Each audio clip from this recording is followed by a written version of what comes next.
жақсы болды ауылдағы қырғыздар.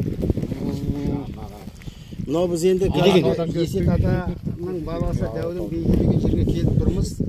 Бірақ та бұл арада мен Дәудің бейіті бар деп айта алмай тұрмын. Өйткені себебі мына бізден кейінгі жатқан бейіт мынарда құлпытас жатыр екен. Тілеудің бейіті, оның ішінде Тәңірберген тайпасынікі. Әрмен қарай оқылмады. Міне екінші міне құлпытасқа келіп тұрмыз. Бұл құлпытас өте жақсы сақталған, оқуға болады. Шекті руы дейді. Шекті руы қырғыздың тайпасы дейді. Барақтың бөлімі дейді.